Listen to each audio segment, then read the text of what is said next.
What is going on, everybody? We are fully into round one of the NBA playoffs. I think every team has played at least 2 games so far, and I've been enjoying it. You know, this round, I had a whole switch up in my mindset. I'm like, all right, I'm just gonna enjoy basketball. I'm not gonna get too high, too low. I need to just enjoy basketball because at the end of the day, there are great storylines all around the league. So with that being said, there are a few things that I've been picking up and learning from so far in round one. So let's get right into it. These are the top 10 things that I've learned about the NBA and playoff teams so far in round one. Number 10, the Jazz are even more pitiful than I expected. I knew the Jazz were disappointing, but with Luka out, I had actually picked the Jazz to win the series in 7, and now I feel stupid. You know it, I know it, everybody knows it. Big changes are coming for the Utah Jazz in the offseason. The Gobert, Donovan Mitchell era needs to end right now. Sell the team to Seattle, get a complete rebrand, just blow it up. I no longer want to see this iteration of the Utah Jazz ever again. And the last point on this rant, I know I just said I was gonna start hating on everyone, but it's not even hate anymore. I used to hate the Jazz. I used to strongly dislike the Jazz. There's only one team year in and year out I hate, but I don't even hate the Jazz anymore because it's worse than that. I stopped caring about them. A lot of the NBA community just they don't spark joy. They don't spark joy, and let's just get rid of them. Okay, let's move on. Number 9, the Timberwolves may be the worst coach team in the league. There's a lot of heat on Town specifically for coming up small in some of their losses. And the fact that he had more fouls than shot attempts in their last game is completely unacceptable. But Minnesota finally gets a playoff game at home after all these years, and you blow 2 separate 20-point leads in one game. The crowd was angry, they were booing. If this had happened in Philly, the fans probably would have stormed the court and started scrapping with the players. But you let the other team go on a 21-0 run in the playoffs, and you don't even call a timeout? What are we doing? Number 8. Let's start to get something more positive because I'm already starting to stress myself out here.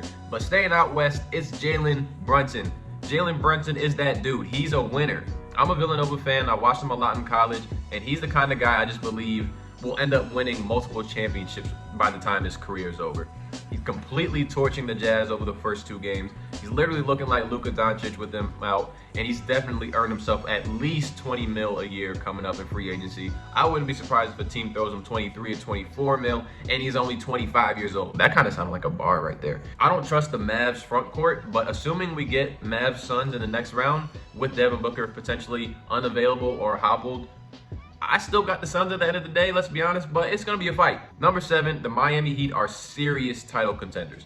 I'm going to say they're top 2 in the East. I'm not sure if they're 1 or 2, but they're definitely top 2 in the East. I'm not one of those guys who claims that the Heat's finals appearance was a fluke due to the bubble. The Heat match up well with any team in the entire playoffs. They got Trae Young imprisoned this round. He's still going to pop off for a game or 2 because Trae is also that dude, but they're going to take care of the Hawks in 5 games or so.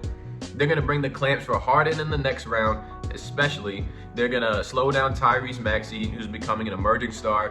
And even though there's no answer for Embiid, with great coaching, defensive schemes, and a guy like Bam, they can do enough to at least make him look human. And playoff Jimmy is real, man. He just had a 45-point game. I don't know what happened to Jimmy's three-pointer throughout the season, but if he can just turn it on like the way he's been doing so far in these first couple games, he can be the best player at any given time. Number 6, the Bulls are not pushovers. All right, so as I was editing the video, I was watching Bulls and Bucks right now, and just know that everything in this video may be complete cap. Okay, a lot of people, including myself, didn't take the Bulls all that seriously. I don't think the Bucks really took them seriously either. We saw the Bulls' atrocious record against the top teams in the East, and basically just accepted that, hey, they had a great start to this season.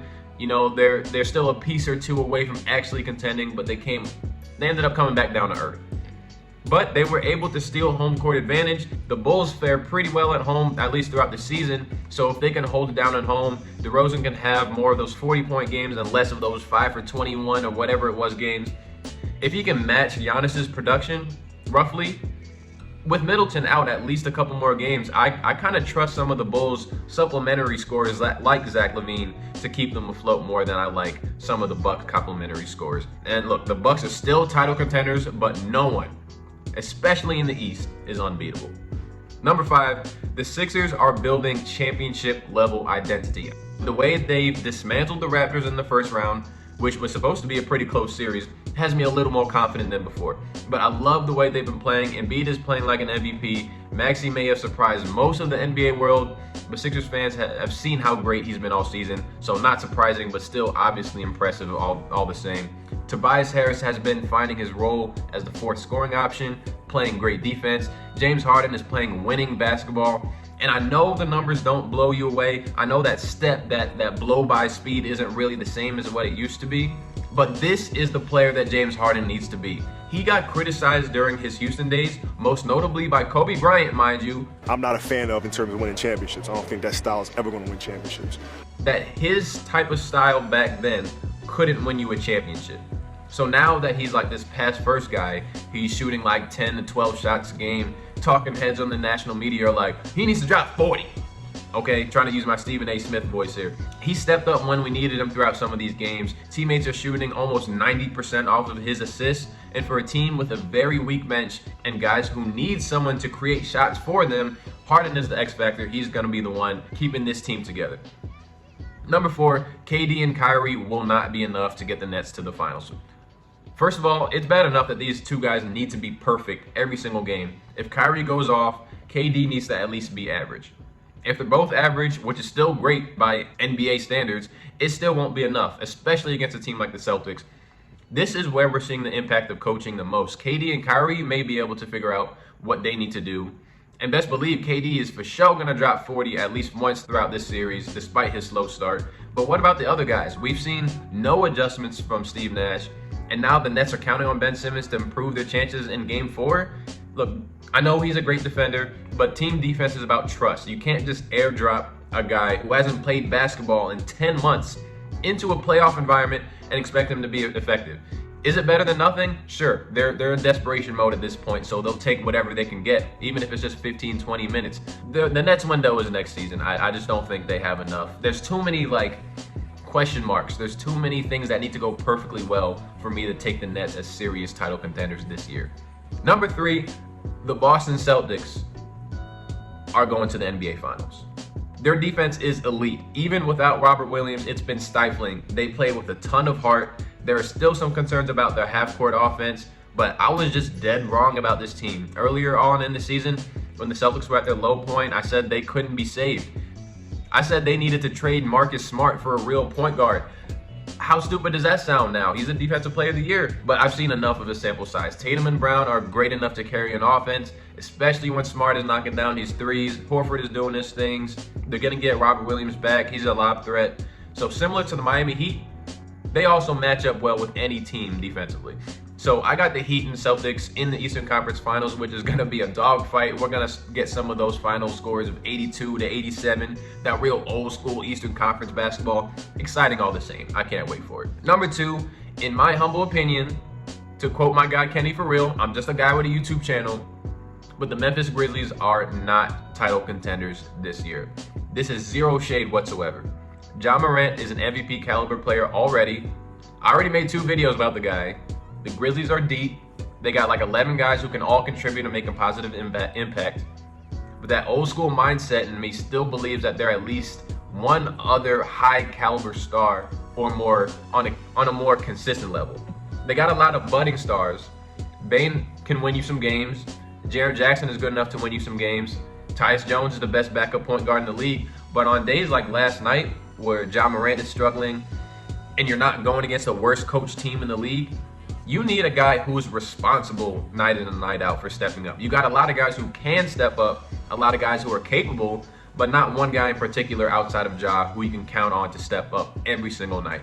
So the collection of all the parts from the Grizzlies may be enough to prove me wrong. They obviously have a great record without Morant, but in the playoffs, I just feel like you need multiple proven stars and experience to win on the highest level.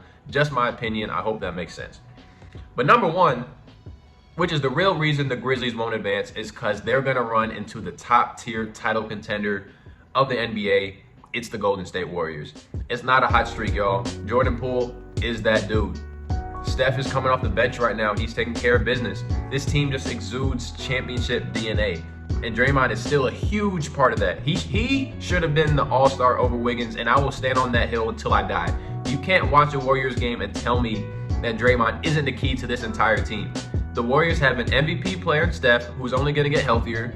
Klay Thompson, one of the greatest 3-and-D players in NBA history, who's growing more confident every day from that injury. 2 guys playing at all-star level in Draymond Green and Jordan Poole, and then 1 fraud all-star who's still a good player in Andrew Wiggins, but he's still a very excellent fit on this team.